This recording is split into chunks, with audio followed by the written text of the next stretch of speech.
Hi dear friends, എല്ലാവർക്കും വിജീസ് കിച്ചൻ്റെ പുതിയൊരു വീഡിയോയിലേക്ക് സ്വാഗതം. ഞാൻ നിങ്ങളുടെ സ്വന്തം ചേച്ചി, എൻ്റെ പ്രിയപ്പെട്ട ഓരോരുത്തർ സൂമായിട്ടിരിക്കുന്നു. ദൈവകൃപയാൽ ഇവിടെ സൂമായിട്ടൊക്കെ ഇരിക്കുന്നു. ഇന്നൊരു ദിവസം ദൈവം ദാനമെത്തന്ന് അതിന് ദൈവത്തിന് നന്ദി പറയാം. അപ്പോൾ എന്തുകൊണ്ട് വിശേഷം? അപ്പോൾ ഇന്നത്തെ വീഡിയോ എല്ലാവരും കണ്ടോ? അപ്പോൾ ഇന്നത്തെ വീഡിയോയിൽ ഞാനൊരു ക്വസ്റ്റ്യൻ ചോദിച്ചിരുന്നു. ടൈറ്റിലും അത് തന്നെ ഞാൻ എഴുതിയത്. പക്ഷേ അതിൽ വെറും 2 പേര് മാത്രം അതിന് അഭിപ്രായം പറഞ്ഞു, നമ്മുടെ ഗീതേച്ചിയും മായയും. അതിൻ്റെ ആൻസർ ഞാൻ ഇന്ന് പറയുന്നില്ല, 2-3 ദിവസം കഴിഞ്ഞ് ഞാൻ പറയാം ഈ വീഡിയോ ഇടുമ്പോൾ. അതൊക്കെ ഒരു രസമല്ലേ, അതുകൊണ്ട് ഞാൻ അങ്ങ് നിങ്ങളോട് ചോദിച്ചാൽ നിങ്ങളുടെ അഭിപ്രായം കമൻറ്റിൽ കൂടെ അറിയിക്കണേന്ന്. പക്ഷേ ഈ 2 പേര് മാത്രമേ ഇപ്പം സമയം 7:30 വരെയുള്ള കമൻറ്റിൻ്റെ അകത്തെ കമൻറ്റ് വന്നതിൽ നിന്നാണ് ഞാൻ പറഞ്ഞത്. ഇനി അത് കഴിഞ്ഞിട്ട് ആരെങ്കിലും പറയുന്നോന്ന് അറിയത്തില്ല. അത് ഞാൻ അങ്ങനെ ഉണ്ടെങ്കിൽ നാളെ പറയാം. തീർച്ചയായും ഗീതേച്ചിയും മായയും പറഞ്ഞു, മീൻസ് അതിന് റിപ്ലൈ തന്നു. അപ്പോൾ അതിൻ്റെ ആൻസർ ശരിയാണോ എന്നുള്ളത് ഞാൻ പറയാം. പിന്നെന്തുകൊണ്ട് പിന്നെ അപ്പം ചിലർ പിന്നെ നിങ്ങളുടെ കൊച്ചു ഏത് ഷൂ അടുത്തതെന്നൊക്കെ ഞങ്ങളെന്തിനാ പറയുന്നതെന്ന് ചിന്തിച്ചവരുണ്ടോ? ഞാൻ വെറുതെ ഒരു രസത്തിന്, ഒരു തമാശയ്ക്ക് എന്നും പിന്നെ ഇടുന്ന ടൈറ്റിലൊക്കെ കണ്ടിട്ടും ഇതൊരു വെറൈറ്റി ആയിട്ട് ഇരുന്നോട്ടെ എന്നുള്ള രീതിയിൽ ഞാൻ ഇട്ടതാണ് കേട്ടോ, അല്ലാതെ ഒന്നുമില്ല. പിന്നെ ഇന്നത്തെ വീഡിയോ കാണുക. ഇന്നത്തെ വീഡിയോയിൽ 2 ദിവസത്തെ ഒരു ഇച്ചിരി പാട്ട് വേറൊരു ദിവസത്തെയും കാണിക്കുന്നുണ്ടേ. പിന്നെ പിന്നെ ഇന്നത്തെ വീഡിയോയും കാണുക, സപ്പോർട്ട് ചെയ്യുക. ഇഷ്ടപ്പെടുകയാണെങ്കിൽ ലൈക്ക് ചെയ്യാനും മറക്കരുതേ. കമൻറ്റ് എന്തുവാണേലും ഒന്ന് എഴുതി അറിയിക്കുക. നിങ്ങളുടെ കമൻറ്റൊക്കെ കാണുന്നതല്ലേ നമുക്കൊരു സന്തോഷം. ഓക്കെ. സോറി, 2 പേരല്ല, ആലീസും പറഞ്ഞു. രാവിലെ ഇന്ന് പൂരി ഉണ്ടാക്കുന്നത്. ഞാൻ മാവ് കുഴച്ച് വെച്ചു. അതിനുശേഷം ചായ തിളയ്ക്കാനായിട്ട് ഇങ്ങനെ വരുന്നുണ്ട്. അപ്പം ചില ദിവസങ്ങളിൽ ഇങ്ങനെ തവിയിട്ട് ഇങ്ങനെ ആറിച്ച് ഇങ്ങനെ നമ്മൾ പൊക്കി കോരി ഒഴിച്ച് ആ ചായ ഒക്കെ ഒന്ന് നന്നായി തിളപ്പിച്ചെടുക്കും. അപ്പോൾ പാലൊക്കെ തിളച്ചതുണ്ടായിരുന്നു. പിള്ളേർക്ക് കുടിക്കാനുള്ളത് അങ്ങോട്ടൊന്ന് ഒഴിച്ച് വെക്കുന്നുണ്ട്. അതൊന്ന് ഇച്ചിരി ഒന്ന് തണുക്കട്ടെ. പ്രൈസമോൻ എണീറ്റില്ല, പോൾമോൻ എണീറ്റ്. അപ്പോൾ അതൊന്ന് തണുത്തിട്ട് പ്രൈസിനൊരു ഇച്ചിരി ചൂടോട്, പോളിനും കുഴപ്പമില്ല, ഇച്ചിരി ചൂട് വേണം, ഒത്തിരി അങ്ങ് ചൂട് വേണ്ട. അപ്പോൾ ചായയൊക്കെ ഞാനിങ്ങനെ ചായ കാണുമ്പം എല്ലാവരും ഓരോന്നൊക്കെ പറയും. സാരമില്ല, നമ്മൾ കാണിക്കാനുള്ളത് കാണിക്കണ്ടേ. അപ്പം ഞാൻ പറഞ്ഞില്ലേ, മാവ് കുഴച്ച് വെച്ചിട്ടാണ് ഞാൻ ഇതൊക്കെ ചെയ്തത്. അപ്പോൾ അത്രയും നേരത്തെ സമയം കൊണ്ട് അതൊന്ന് അവിടെ ഇരിക്കട്ടെ എന്ന് ചിന്തിച്ച്. ചിലപ്പോൾ അങ്ങ് ഇങ്ങനെ വെക്കത്തൊന്നുമില്ല. ചിലപ്പോൾ ചായ ഉണ്ടാക്കി കഴിഞ്ഞിട്ടാണ് മാവ് കുഴയ്ക്കുന്നെങ്കിൽ ഉടനെ അങ്ങ് ഉണ്ടാക്കും പരത്തി. ഇതിപ്പം കുഴച്ച് വെച്ചിട്ട് ചായയൊക്കെ ഇടുന്ന സമയം കൊണ്ടൊരു 10 മിനിറ്റ് വെച്ച് കാണും. അത് കഴിഞ്ഞ് പിന്നെ ഞാൻ ഒരു പ്ലേറ്റിൻ്റെ അകത്തൊരു 10 എണ്ണം ഉണ്ടാക്കും. എന്നിട്ട് അത് ഉണ്ടാക്കിയെടുക്കും. എന്നിട്ട് വീണ്ടും പരത്തിയിട്ട് എടുക്കും. പൂരി ഇവിടെ ഈ പ്രൈസനേ ഉള്ളൂ ചില സമയത്ത് ഇടങ്കേടിൽ നിൽക്കുന്നത്. അപ്പോൾ റേച്ചാൻ പറയും ഒന്നുമില്ലെങ്കിൽ പറയും പൂരിയും സോസും കൂടെ കഴിക്കും, സാരമില്ല അതങ്ങ് ഉണ്ടാക്കിയാൽ മതിയെന്ന്. റേച്ചാൻ്റെ അവളെ ബാഡ്മിൻ്റൺ കളിക്കാൻ പോയിട്ടെങ്കിൽ എത്തിയില്ല. അപ്പോൾ എനിക്കും ഡാഡിക്കും കൂടെയുള്ള ചായ ഞാനൊന്ന് ഒഴിച്ചെടുക്കുന്നുണ്ട്.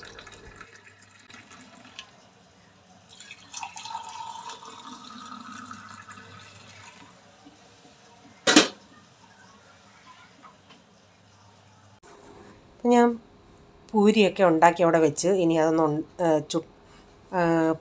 പൂരി പൊരിച്ചെടുക്കട്ടെ. അപ്പം കഴിഞ്ഞ ഒരു പ്രാവശ്യം ഞാനിങ്ങനെ പൂരി ഉണ്ടാക്കുന്ന കാണിച്ചാണ് മായ ചോദിച്ച്, ചേച്ചി ഇന്ന് അമ്മയെ ഓർത്തോ? ചേച്ചി ഓർത്തില്ലയോ എന്നോ അങ്ങനെ കണ്ടാൽ ചോദിച്ചെന്ന് തോന്നും. സത്യമായ എന്നും ഈ പൂരി ഉണ്ടാക്കുമ്പോൾ ഞാൻ അമ്മയെ ഓർക്കും. കാരണം ആ ഒരു ദിവസം ഇങ്ങനെ ഉണ്ടാക്കി കൊടുത്ത് ഇങ്ങനെ ഇരുന്ന് പറഞ്ഞത്, എനിക്ക് പൂരി ഭയങ്കര ഇഷ്ടമാണ്. നമ്മൾ മക്കളമ്മമാരുടെ അടുത്ത് പറയാമല്ലേ ഞങ്ങൾക്ക് അതാ ഇഷ്ടം ഇതാ ഇഷ്ടം എന്നൊക്കെ. അപ്പം അമ്മമാരുണ്ടാക്കി അപ്പം അമ്മമാർ മക്കളോട് പറയുന്നതൊക്കെ ചുരുക്കമല്ലേ. എനിക്കിത് ഇഷ്ടമാണ്, അത് മക്കളുണ്ടാക്കി കൊടുക്കുന്നതും ചുരുക്കമായിട്ടൊക്കെ കാണത്തുള്ളൂ. അപ്പം ഞാൻ നാട്ടിൽ പോകുമ്പോൾ സമയം കിട്ടുമ്പോഴൊക്കെ ഞാൻ കൂടുതലും അമ്മയെടുത്ത് ചോദിക്കും, പൂരി വേണമെന്ന് ചോദിക്കും. അങ്ങനെ അതുണ്ടാക്കി കൊടുക്കും. കാരണം നമുക്ക് വേണ്ടി എത്രമാത്രം കഷ്ടപ്പെട്ടതാ അമ്മമാർ.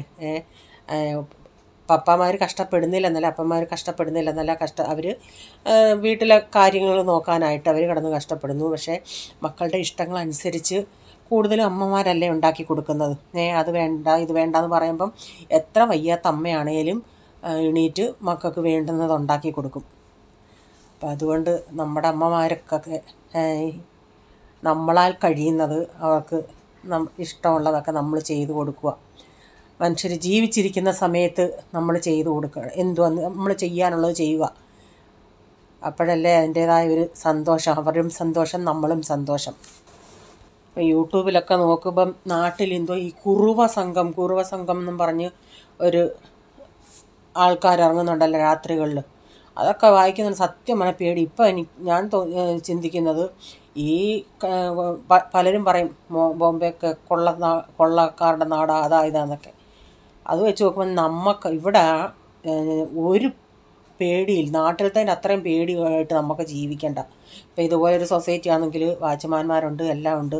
ഒരു കള്ളൻ കയറുമെന്നുള്ള ഒരു പേടിയൊന്നും നമുക്കില്ല. ഇതെന്തുവാ മനുഷ്യന് സമാധാനത്തിൽ രാത്രി കിടക്കുക പോലും വേണ്ട.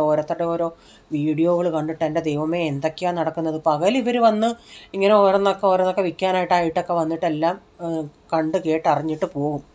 മാലമോഷ്ടിക്കാനും മനുഷ്യർ അവരുടെ ആ വേഷം തന്നെ കാണുമ്പോൾ നമുക്ക് പേടിയാണ്.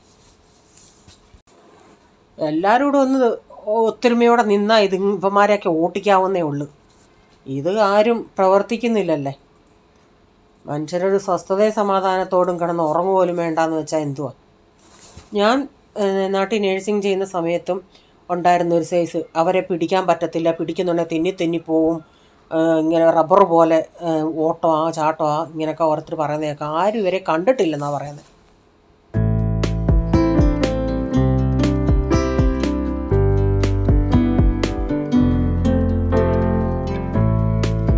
ഇത്രയും സവാളയും ഇത്രയും ടൊമാറ്റോയും എടുത്തിട്ടുണ്ടോ എന്ന് അരിഞ്ഞെടുക്കട്ടെ.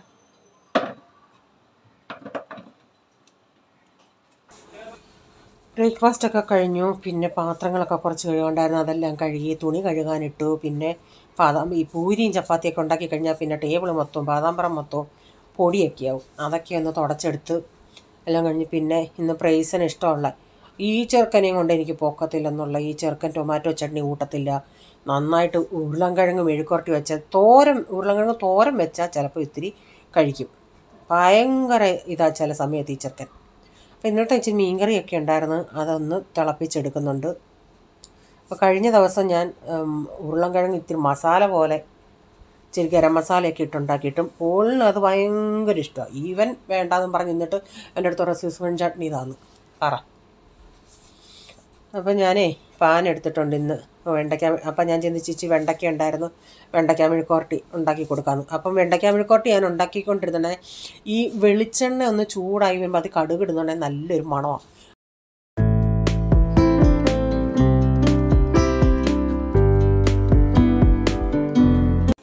ഈ വെളിച്ചെണ്ണയുടെ മണം കൊണ്ട് ആൾ വന്ന് കുറച്ച് കഴിഞ്ഞ് വന്ന് നോക്കി ഇട്ട് വെച്ച് എന്തോ ഉണ്ടാക്കുമോ മമ്മീന്ന്. അപ്പോൾ ഇതിൻ്റെ അകത്ത് ഇച്ചിരി നിന്ന് ടൊമാറ്റോ ഇത്തിരി കൂടിയല്ലേ, അപ്പോൾ അത് ഇത്രയും ടൊമാറ്റോ എന്തിനായിട്ടാണ് ഞാൻ പറയാം മിണ്ടി പോയേക്കളെന്ന് പറഞ്ഞു. ടൊമാറ്റോ അവൻ അത് ഇടുന്നത് ഞാനങ്ങ് അറിയാതെ 3 എടുത്തതാണ്. പക്ഷെ എന്നാലും ഒത്തിരി ഇല്ല, കുഴഞ്ഞ് ഇതെല്ലാം ഉള്ളി ഇതെല്ലാം കൂടെ ഇട്ടോണ്ട് അതിൻ്റേതായ ഒന്നും അറിയത്തില്ലായിരുന്നു. പിള്ളേരുടെ ഓരോ സാമർഥ്യമേ. എത്രയോ പേര് ഒരു നേരത്തെ ആഹാരം ഇല്ലാതെ കിടന്ന് കഷ്ടപ്പെടുന്നു. അപ്പം ഇതുങ്ങൾക്കൊക്കെ അഹങ്കാരം. അപ്പം ഞാനിതൊന്ന് അടപ്പത്ത് വയ്ക്കട്ടെ. എന്നിട്ട് പിന്നെ പയർ ഇനിയും വേണം എനിക്ക് അരിയാൻ, പയർ തോരൻ വയ്ക്കാനായിട്ട്. അപ്പോൾ ഇതിങ്ങനെ അടപ്പത്തിട്ടിട്ട് ഇടയ്ക്കിടയ്ക്ക് വന്നത് ഞാൻ അരിയുന്നതെല്ലാം പോയി അങ്ങ് അകത്തെ മുറിയിൽ പോയിരുന്ന അരിയുന്നത്. നമുക്ക് അത്രയൊക്കെ ഉള്ള സൗകര്യമെല്ലാം ഉള്ളു. അപ്പോൾ ഞാൻ അടച്ചിട്ടിട്ടൊന്ന് പോട്ടെ. അപ്പോൾ ഇവിടെ പ്രൈസമോൻ ഒരു കാര്യം കാണിക്കുന്നത് കണ്ടോ. എന്തുവാന്നോ, കഴിഞ്ഞ ദിവസം ഞാൻ പറഞ്ഞില്ല ഈ ടൈല് ഇങ്ങനെ ഇളകിയായിരുന്നു. അപ്പോൾ അവർ 2 ടൈല് മാറ്റി ഇട്ടിട്ട് പോയി. അപ്പോൾ 2-3 മാസം കഴിഞ്ഞ ഉടനെ ഇത് ആദ്യത്തെ സംഭവം. അത് കഴിഞ്ഞിട്ടാണ് വേറെ പിന്നെ അടുക്കളയുടെ അവിടുത്തേക്ക് പ്രശ്നമായത്. എന്നാലും ഈ ടൈല് ഇളക്കി മാറ്റിയിട്ടതിൻ്റെ അപ്പുറത്തുനിന്ന് വീണ്ടും ഇളകാൻ തുടങ്ങി. അപ്പം ഞാൻ പറഞ്ഞ 3rd ഫ്ലോറിൽ അവിടെ ബാത്റൂമിൻ്റെ പണിയായിരുന്നു. അങ്ങനെ ഒരാളെ വിളിച്ച് ഒരു ദിവസം വന്ന് ചെയ്തിട്ട് പോയി. അപ്പോൾ രാവിലെ അയാൾ ചെയ്തിട്ട് പറഞ്ഞ് വൈകുന്നേരം വരെ ഇതിൻ്റെ അകത്തൊന്നും ആരും നടക്കുകയൊന്നും ചെയ്യലെന്ന്. അപ്പം റേച്ചാൻ അവിടെ മാർക്ക് ഇട്ടതാണ്. മാർക്ക് ഇട്ടോണ്ടേ അത് പെൻസിലും കൊണ്ടാണ് മാർക്ക് ചെയ്തത്. അപ്പോൾ അത് നേരത്തെ ആയിരുന്നെങ്കിൽ അനു വരുമ്പോൾ അവൾ ചെയ്യുമായിരുന്നു, ഇങ്ങനെ സോപ്പിട്ട് സ്പോഞ്ചും കൊണ്ട് കഴുകിക്കളയായിരുന്നു. പക്ഷേ ഇപ്പോൾ അവൾ പ്രഗ്നൻ്റ് അല്ലേ, അവൾക്ക് അവളെയും കൊണ്ടെന്നാൽ ഒത്തിരി ഇരുത്തി ഇങ്ങനെ ചെയ്യിപ്പിക്കേണ്ടെന്ന് പറഞ്ഞ് ഞാൻ ഇവനോട് പറഞ്ഞതാണ്. ഇവൻ അവിടെ ഇരുന്ന് സോപ്പിട്ട് ഇങ്ങനെ ഉരച്ച് അവസാനം അവിടെ ഭയങ്കര ചിരിയും ബഹളവും കേൾക്കുന്നു. അപ്പോൾ ചിരിയും ബഹളവും കയറണേ പോൾ പറഞ്ഞു മമ്മിയെ ഇങ്ങോട്ട് വായോ വീഡിയോ എടുക്കുന്നു. അപ്പോൾ ഇവൻ ചിരിക്കുന്ന അറിഞ്ഞാണെ ഇവൻ ഇത്രയും കൂടെ ഇത് കൂടി. ആദ്യം അവൻ അറിയാതെ വീണതാ. രണ്ടാമത് ഇവൻ ചിരിക്കുന്ന കണ്ടോണേ ഇവനെ ഒന്നുകൂടെ ചിരിപ്പിക്കാനായിട്ടൊക്കെയാണ് കാണിച്ചത്. എന്തോന്നോ ഇവിടെ ഇങ്ങനെ ഇട്ട് ആൾ തേച്ചിട്ട് അതിൽ കൂടെ ആ സോപ്പിൻ്റെ അകത്തൂടെ ഇങ്ങനെ മുട്ടുകുത്തി വന്നിട്ട് അപ്പുറത്തൂടെ കൈ തെന്നി, ആദ്യം യഥാർത്ഥത്തിൽ കൈ തെന്നി വീണു. പിന്നെ ഇവൻ ചിരിച്ചോണ്ട് ഞാൻ വീഡിയോ എടുത്തെങ്കിൽ ഞാൻ പറഞ്ഞു നിർത്ത്, ഇനിയും വേണ്ട, തമാശയാണെങ്കിലും അവൻ ചിരിപ്പിക്കാൻ വേണ്ടി അവൻ കാണിക്കും, പിന്നെ കൈയൊക്കെ പ്രോബ്ലം ആകുമെന്ന് പറഞ്ഞ് പിന്നെ ഞാൻ പെട്ടെന്ന് നിർത്തിച്ച്. ഇവനൊന്നും അറിയത്തില്ല, ഇവൻ കൊച്ചല്ലേ, മറ്റവൻ ചിരിക്കുന്ന കണ്ടോണ്ടേ അവനെ ഒന്നുകൂടെ ചിരിപ്പിക്കാമെന്നും പറഞ്ഞ് ആദ്യം വീണത് യഥാർത്ഥത്തിൽ വീണു, രണ്ടാമത് ഒന്നുകൂടെ ആക്ഷൻ കാണിച്ച് വീഴുക. ഞാൻ പറഞ്ഞു വേണ്ട, സോപ്പിൻ്റെ അകത്തുള്ള കളി വേണ്ട, പെട്ടെന്ന് ഇങ്ങ് തുടച്ചെടുക്കാമെന്ന് പറഞ്ഞ് തുണി കൊടുത്തിട്ടിങ്ങ് തുടപ്പിച്ച്. പിന്നെ അവൾ ഉച്ചയ്ക്ക് വന്ന് അല്ലാതെ തുടച്ച്. അപ്പോൾ പയറൊക്കെ ഞാൻ അരിഞ്ഞായിരുന്നു. അപ്പോൾ ആ വെണ്ടയ്ക്ക മെഴുക്കുവരട്ടി റെഡി ആയായിരുന്നു. അതെടുത്ത് വേറൊരു പാത്രത്തിലാക്കിയിട്ട് അതേ പാനിൽ തോരനും വെച്ച്. ഇനിയും കാണിക്കുന്നത് വേറെ ദിവസത്തെ ഞങ്ങൾക്ക് നാരങ്ങ വേണമായിരുന്നു. അപ്പം നാരങ്ങക്കാരനെ വിളിച്ചിട്ട് കിട്ടിയില്ല. സ്ഥിരം വാങ്ങിക്കുന്ന നാരങ്ങക്കാരുണ്ട്. അപ്പം പോയി നോക്കാമെന്ന് പറഞ്ഞ് പോയി നോക്കിയാണെങ്കിൽ നാരങ്ങക്കാരൻ അടച്ചിട്ട് പോയി. അപ്പോൾ അവിടെ നല്ല ഓറഞ്ച് കിടക്കുന്നു. പക്ഷേ ഇത് ഞാൻ ചിന്തിച്ച് മധുരം കാണത്തില്ല, നല്ല അടിപൊളി മധുരമുള്ള ഓറഞ്ചായിരുന്നു. കിലോ 80 രൂപ. പിന്നെ ഇപ്പുറത്ത് ആപ്പിൾ ഇരിക്കുന്നു. നല്ല മണപ്പിച്ച് നോക്കിയാണ്, നല്ല മണമുണ്ട്. ഇങ്ങനെയൊക്കെയുള്ള ആപ്പിൾ, ചില ആപ്പിളൊക്കെ എനിക്ക് കൂടുതൽ ആപ്പിൾ കണ്ടാൽ മനസ്സിലാവും അതെങ്ങനെയുള്ളതാണ്. ചിലത് നമ്മൾ കണ്ടിക്കുന്നുണ്ടെങ്കിൽ അകം ഇത്തിരി ബ്രൗൺ കളറായിരിക്കും. അന്നേരം പുള്ളിക്കാരൻ കൊച്ചൻ പറഞ്ഞില്ല, ഞാൻ വേണേൽ കണ്ടിച്ച് കാണിക്കാമെന്ന്. പിന്നെ മാതള നാരങ്ങ, അപ്പം ഞാൻ പറഞ്ഞു ഇപ്പോൾ മാതള നാരങ്ങ വേണ്ട, ഇത്രയും ഫ്രൂട്ട്സ് വാങ്ങിക്കുന്നില്ലേ, ഓറഞ്ചും ആപ്പിളും പിന്നെ പേരയ്ക്കൊക്കെ വാങ്ങിക്കുന്നുണ്ടായിരുന്നു. പിന്നെ അപ്പുറത്തിരിക്കുന്ന ഈ ആത്തപ്പഴം ഉണ്ടല്ലേ, അതെനിക്കിഷ്ടമാണ്, പക്ഷേ തിന്നാൻ മെനക്കേടാണ്. അത് നമ്മൾ നന്നായിട്ട് തിന്നുകൊണ്ടിരിക്കുമ്പോൾ ആ അരി ഉണ്ടല്ലോ, അരി എടുത്ത് കളയണ്ടേ, അതുകൊണ്ടുള്ള ബുദ്ധിമുട്ടാണ്. അതിന് വിലയുള്ളതാണ്. ഇവിടെ എന്തോ സീതാഫലം കണ്ടാന്ന് തോന്നുന്നു പറയുന്നത്. ഞാൻ അതുകൊണ്ട് അങ്ങനെ വാങ്ങിക്കാറില്ല. പണ്ട് ഞങ്ങളുടെ വീട്ടിലുണ്ടായിരുന്നു. അപ്പം പേരയ്ക്കയും കൂടെ വാങ്ങിക്കാമെന്ന് വെച്ച്. പേര് വാങ്ങിക്കടാ, പേര് 60 രൂപ. പേരയ്ക്ക് 60.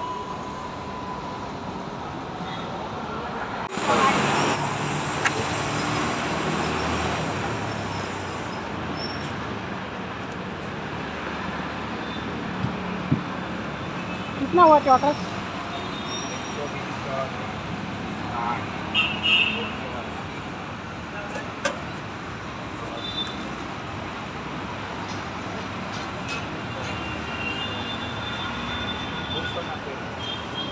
ഇവിടെയൊക്കെ പിന്നെ സീസൺ അനുസരിച്ച് ഈ തണുപ്പ് സമയത്തൊക്കെയാണ് ഓറഞ്ചിൻ്റെ സമയം. ഞങ്ങളൊരിത്തിരി വെയിൽ സമയത്താണ് പോയത്. പിന്നെ നമ്മുടെ സ്ഥിരം ആളുടെ അടുത്ത് വന്ന് നാരങ്ങാ വെള്ളം കുടിക്കാൻ വന്നു. അപ്പോൾ അതുകൂടെ കുടിക്കാൻ നിൽക്കുക ഇവിടെ. എന്നും ഞങ്ങളുടെ സ്ഥിരം. കഴിഞ്ഞ ഒരു ദിവസം വന്നോണ്ടേ ഇല്ലായിരുന്നു, കഴിഞ്ഞ സൺഡേ വന്നോണ്ടേ ഇല്ലായിരുന്നു. അപ്പം ഞാൻ ചോദിച്ചോണ്ടേ പറഞ്ഞ് നാട്ടിൽ പോയേക്കുമായിരുന്നു. ഇതിൻ്റെ തൊട്ടപ്പുറത്ത് ഷവർമ്മയുണ്ട്. ഇങ്ങനെ ഓരോരോ ഫാസ്റ്റ് ഫുഡ് ഇങ്ങനെ എല്ലായിടും ഇങ്ങനെ ഫുട്പാത്തുകളിൽ കാണും. എൻ്റെ ദൈവമേ, എന്തൊക്കെ സാധനങ്ങൾ വെച്ചാലും ഇത്രയും ആൾക്കാർ ഈ ഫാസ്റ്റ് ഫുഡ് കഴിക്കാൻ വരുമെന്നുള്ള, ഈ ഷവർമ്മയൊക്കെ ആണെങ്കിൽ അവിടെയൊക്കെ ആണെങ്കിൽ ആൾക്കാരിങ്ങനെ ക്യൂ നിൽക്കുക എന്നുള്ള, പിള്ളേർ സെറ്റാണെങ്കിലും എല്ലാം. ഈ കോളേജിലും ട്യൂഷനൊക്കെ കഴിഞ്ഞിട്ട് വരുന്ന ചില കൊച്ചുങ്ങൾ ഇങ്ങനെ അവിടെ നിന്ന് ഇങ്ങനെ കഴിക്കുന്നതാണ്. വടാപ്പാവ്, സമോസ, ഇതെല്ലാം പാനിപ്പൂരി, ഇങ്ങനെ ആ ഒരു ലൈൻ, ഇതിൻ്റെ ഓപ്പോസിറ്റ് ലൈൻ മൊത്തം ഇതാണ്. ഇതേച്ചിയേ പാകിസ്ഥാൻ മന്ദിരം നിന്ന് നാരങ്ങ വെള്ളം കുടിക്കുക കേട്ടോ. അപ്പോൾ ഇത് റെയ്ച്ചാൻ ഇന്നലെ കൊണ്ടുവന്ന പാളയംകോടൻ പഴവ. റെയ്ച്ചാൻ ഇത് തൊടത്തേ ഇല്ല. ഈ പിള്ളേരാണെങ്കിലും, പക്ഷേ ഇപ്രാവശ്യത്തേത് കഴിച്ചെന്നുള്ളേ. പക്ഷേ അത് ചിലത് റെയ്ച്ചാൻ നമുക്ക് നല്ലതല്ല കൊണ്ടുവന്നത്. റെയ്ച്ചാൻ അങ്ങാരെടുത്ത് കൊടുക്കുന്നത് ഇങ്ങ് കൊണ്ടുവരും. പിന്നെ ഏത്തയ്ക്കായും 2 കിലോ വാങ്ങിച്ച് ഇനി ഇതെല്ലാം ഒന്ന് എടുത്തിടട്ടെ. ഞാനപ്പോൾ കൊച്ചൻ ആപ്പിളും പിന്നെ എന്താ പേരയ്ക്കയും കൂടെ ഒരു കവറിലായിട്ട്. അപ്പോൾ ഇതൊരു വലിയ കവറായതുകൊണ്ട് എന്നാൽ അതിങ്ങ് എടുക്കാമെന്നും പറഞ്ഞ്, പിന്നെ എന്തായാലും ആവശ്യത്തിന് നമുക്ക് വേണമെന്ന് പറഞ്ഞ് ഞാൻ അഴിക്കാൻ നോക്കിയിട്ട് അവൻ 2 നോട്ടിട്ടങ്ങ് വെച്ച്. അതെത്ര നോക്കിയിട്ടും അഴിക്കാൻ പറ്റുന്നില്ല. അപ്പം നമ്മളൊക്കെ കെട്ടുവാണെങ്കിൽ ഒരു കെട്ട് കെട്ടിയിട്ട് വേറെ നമുക്ക് അഴിക്കത്തക്ക വിധത്തിലൊരു ഇതിലല്ലേ ചെയ്ത്. ഇതങ്ങ് ടൈറ്റായിട്ട് അവനങ്ങനെ കെട്ടിയതുകൊണ്ട് എനിക്ക് അഴിക്കാൻ പറ്റിയില്ല. പിന്നെ ഞാനത് കത്രിക എടുത്ത് കണ്ടിച്ചെന്നുള്ളത്. ആദ്യം ചിന്തിച്ച് കത്രിക എടുത്ത് കണ്ടിക്കണ്ടേന്നും പറഞ്ഞിരുന്നു. പിന്നെ ഗതിയില്ലാതെ കണ്ടിക്കേണ്ടി വന്നു. അപ്പോൾ ആപ്പിൾ ഞാനിങ്ങനെ ഇട്ടെങ്കിലും പിന്നെ ഞാനെടുത്ത് കഴുകും കേട്ടോ, ആപ്പിളും പിന്നെ പേരയ്ക്കും. പണ്ടൊക്കെ ഞങ്ങളുടെ വീട്ടിൽ വെള്ളപ്പേര, ചുവന്ന പേര, അയ്യം 2, 3, 4, 5 എണ്ണം ഉണ്ടാകും. അതിലെല്ലാം ഇഷ്ടം പോലെ പേരയ്ക്ക ഉണ്ടാകുമായിരുന്നു. ഇപ്പം നമുക്ക് വില കൊടുത്ത് വാങ്ങിക്കണം. ഇത് ചുമന്ന പേരയ്ക്കയാണ്, പക്ഷേ ആകെ ഒത്തിരി പൊങ്ങ് പോലിരിക്കും. അപ്പം പിന്നെ ആപ്പിള് എക്സോസ് 160, പിന്നെ പേരയ്ക്ക 60 രൂപ കിലോ, ഇത് 80 രൂപ. ഞാനിപ്പോൾ അത് ഒരെണ്ണം ഉണ്ടല്ലോ, ഇത് അഴുകിയതല്ല, ഞാനങ്ങ് എടുക്കാൻ കാര്യം അത് എങ്ങനോ ചതഞ്ഞ് മീൻസ് ഇത്തിരി ഒന്ന് ഇതായിപ്പോയി മൂട്. അതപ്പം അങ്ങ് എടുക്കാമെന്ന് വെച്ചു. പക്ഷേ ഒരു ടേസ്റ്റ് വ്യത്യാസമൊന്നും തോന്നിയില്ല കേട്ടോ. അന്നേരം തിന്നപ്പോഴേ മനസ്സിലായത് നല്ല മധുരം ഉണ്ടെന്ന്. ചിലതൊന്നും അങ്ങനെ മധുരം കാണത്തില്ല. അപ്പോൾ അതിന് നല്ല മധുരമായിരുന്നു ഈ ഓറഞ്ച്. അതിലന്നേരം ഞാനിപ്പം പച്ചയൊക്കെ ഒന്ന് അടിയിലോട്ട് വേറൊരു പാത്രത്തിൽ എടുത്ത് വെച്ചിട്ട് നല്ല പഴുത്തത് മേളി വെക്കാമെന്ന് വെച്ച്. ഇവിടെ പിള്ളേർക്കൊക്കെ ഇഷ്ടമായത്. ഇതിങ്ങനെ കൊണ്ടുവച്ചാലും ഈ റേച്ചാൻ നമ്മൾ കയ്യിലെടുത്ത് കൊടുത്താൽ കഴിക്കും. ആപ്പിളൊക്കെ ആണെങ്കിൽ ചെത്തി കൊടുത്താലും. ഓറഞ്ച് പിന്നെയും പിന്നെ ഇഷ്ടത്തിനെടുക്കും. ഇതിപ്പോൾ എടുത്തോണ്ടെണ്ണം പോയി. ഞാൻ പറഞ്ഞ ഇവിടെ നിൽക്കുമ്പോഴേലും എടുത്തങ്ങ് തിന്നെന്ന്. അല്ലെങ്കിൽ ഈ രാത്രി വരുന്നുണ്ടെങ്കിൽ എന്നാൽ ആഹാരം കഴിച്ചു കഴിഞ്ഞെന്ന് പറയും. അപ്പോൾ റീച്ചാൻ എപ്പോഴും ഈ ആഹാരം കഴിച്ചു കഴിഞ്ഞ് എപ്പോഴാണേലും രാവിലെ ബ്രേക്ക്ഫാസ്റ്റ് കഴിഞ്ഞിട്ടാണേലും ഒരു ചായ കുടിക്കും, ഉച്ചയ്ക്കാണേലും ഒരു ചായ. പിന്നെ ഈ ഓറഞ്ച് ഇതൊക്കെ കഴിക്കാൻ അങ്ങോട്ട് തോന്നത്തില്ലല്ലോ. നമ്മളൊക്കെ സാധാരണ ഫുഡ് കഴിച്ച് കഴിഞ്ഞൊരു ഫ്രൂട്ട്സ് കഴിക്കാൻ നോക്കും. പക്ഷേ ഇത് നേരെ തിരിച്ചാണ്, ചായ കുടിക്കും. കഴിഞ്ഞ ദിവസം അഖിൽ ചോദിച്ചായിരുന്നു, ചേച്ചിയെ ഈ അണ്ടാവിൻ്റെ അകത്ത ചായ മൊത്തം റീച്ചാനാണോ കുടിച്ച് പറ്റിക്കുന്നതെന്ന്. ഉള്ളയാ റീച്ചാനാ ഇത് കുടിച്ച് പറ്റിക്കുന്നത്. പിന്നെ ഡാഡിക്ക് ഇടയ്ക്കൊന്ന് കൊടുക്കും. ഡാഡിക്ക് റീച്ചാൻ കുടിക്കുന്നുണ്ടെങ്കിൽ ഒരു പ്രാവശ്യം കൂടെ കൊടുക്കും. പിന്നെ അല്ലാതെ എപ്പോഴും ഇടയ്ക്കിടയ്ക്ക് ഇച്ചിരി കുഞ്ഞ് അത് നമ്മൾ കുടിക്കുന്നത് പോലെ വേണ്ട, ഒരു ഇച്ചിരിച്ചേയും തൊണ്ട നനയ്ക്കാൻ വേണ്ടി മതി. അപ്പം ഞാൻ പിന്നെ ഒരു ചരുവ് എടുത്തിട്ട് അതിൽ ഇച്ചിരി ഉപ്പും ഇത്തിരി വിനാഗിരിയും കൂടെ ഒഴിച്ചിട്ട് ആപ്പിളും പേരയ്ക്കയും കൂടെ ഇട്ട് കുറച്ച് നേരം വെക്കട്ടെ. അപ്പം ബാക്കിയെല്ലാം ഞാനൊരു ഇതിലാക്കി വെച്ച്. ഏത്തയ്ക്ക അത്ര പഴുത്തതല്ല. ഇന്ന് ഏത്തയ്ക്കൊന്നും എടുക്കാക്കത്തില്ല. ഏത്തയ്ക്ക നാളെ എങ്ങാണേ പറ്റത്തുള്ളൂ. ഈ പഴം ഉണ്ടല്ലേ. അപ്പോൾ ഇന്നത്തെ വീഡിയോയിലെ വിശേഷങ്ങൾ ഇതൊക്കെയായിരുന്നു.